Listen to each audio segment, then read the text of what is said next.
shooting, stabbing, strangling Nazis. So today I'm looking at Wolfenstein: The New Order. Released in 2014 and made by Machine Games, it's the 7th iteration in the long-running series and is a direct sequel to the 2009 game Wolfenstein. Despite that, this game can be largely viewed as an unofficial reboot for the whole series due to its huge shift in setting. You play as Captain William Blazkowicz, the unstoppable Nazi killing machine, as you rampage through an astonishing range of locales in the 1960s. And there's the twist. The Nazis were stopped in 1945, right? Wrong. Well, actually no, not wrong.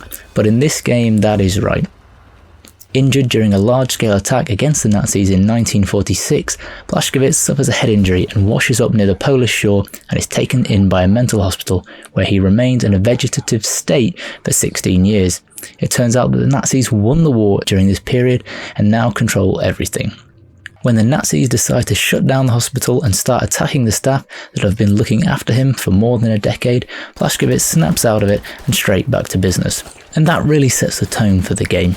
Not moving for 16 years and having the muscle memory to take out a small army. Honestly, it's silly. It's a silly game. It's even a bit stupid, but I think it knows it. It has its tongue firmly planted inside its cheek when it delivers its overly melodramatic lines, and it has a lot of fun with it. This game isn't winning any awards for the plot anytime soon, but it provides a lovely excuse for killing Nazis. So whilst it may be a bit over the top, at least it's trying something new. The 1960s dystopia where the Nazis have taken over every main body of civilization is at least very interesting to see envisaged out in front of you. Rampant evil seen to its conclusion. It's enjoyable to play out this fighting Nazi story in a way that we haven't seen a million times before. And you'll be killing a lot of Nazis. The gameplay really harks back to the retro first-person shooters, obviously the original Wolfenstein games, but things like Doom also. A lot of the features are geared towards keeping you on the move and firing. You glide over the terrain, picking up ammo and health with a tap of X, not even looking at it, sprint slide into the middle of a pack of enemies, and charge forward with dual wield everything. You can pick up more health than your max, taking it into overcharge, but this effect is temporary, so you load up on health and dive in before it ticks back down. Perks get awarded to you at a rapid pace just through gameplay. I think I got 5 in the first 20 minutes, but once you have a closer look at how to achieve the higher tiers, you get some additional ideas of how you might want to approach the next few battles in search of that boost. Despite me saying this, there is a pretty decent, slower stealth component to the game. Navigating through its bases and complexes increases in difficulty throughout the game, and it is a nice challenge. Close quarter takedowns, throwing knives and silenced pistol headshots have you closing in on officers. Killing these guys prevents additional foes coming in once you've been detected. Enemy AI can be disappointingly dumb, or at least deaf. Sometimes I would have a 5-minute long shootout of monstrous proportions, lobbing grenades, continuously firing 2 assault rifles, 1 in each hand. I'd lick my wounds and go through to the next section ready for them to be all dug in and waiting, and nothing. It would just be a whole new room of bad guys casually strolling around, not having heard the racket that occurred about 5 meters from them. On top of that, during stealth sections, I'd kill someone silently and their body would collapse. As I retreated, an enemy would walk past, and again, not a lot. Sometimes they would voice some surprise, but it didn't seem like they were searching for me. No alarm would go off. You'd think they would be slightly more concerned. I mean, if that's not worth reporting to their officer, I'm not sure what is. A highlight has to be the laser-crafted Verk weapon/tool that you get control of relatively early in the game. It's a rechargeable energy weapon that you can upgrade by finding parts throughout levels. Its main function is to cut through chains and thin sheets of metal in the environment to find supplies or solve little puzzles in order to continue. I'm a sucker for interacting with the environment, and this, along with a couple of other physicsy moments, have a Half-Life kind of vibe. Like my skin was on fire. Along with components for this weapon, there are a range of other collectibles scattered around the levels, from Nazi gold to statues that boost health and enigma codes that can be cracked in the main menu for cheat codes.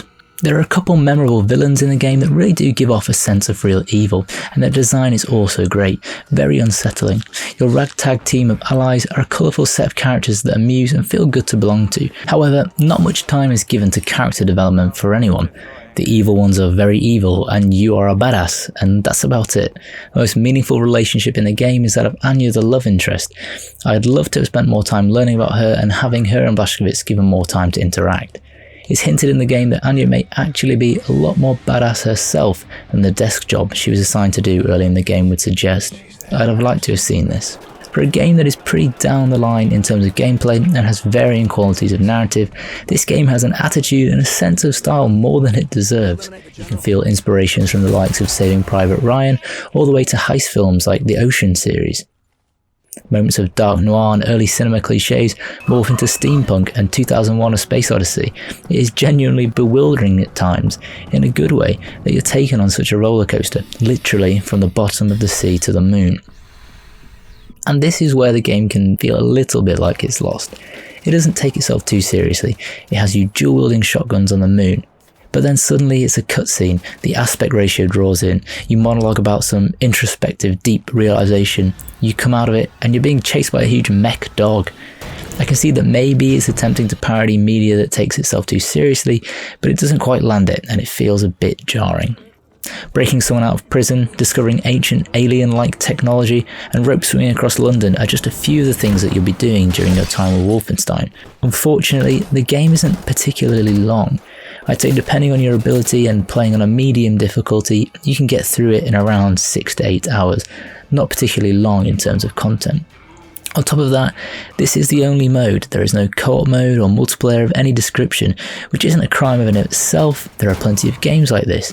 However, when the single player is this short, it's not great value. I would not buy this game full price. Definitely want to buy in a sale or play with a Game Pass service. Summing it up, I think what you can say about this game is that it's a lot of easy fun. It keeps it quite basic in terms of combat, but that allows its pace to be full throttle throughout.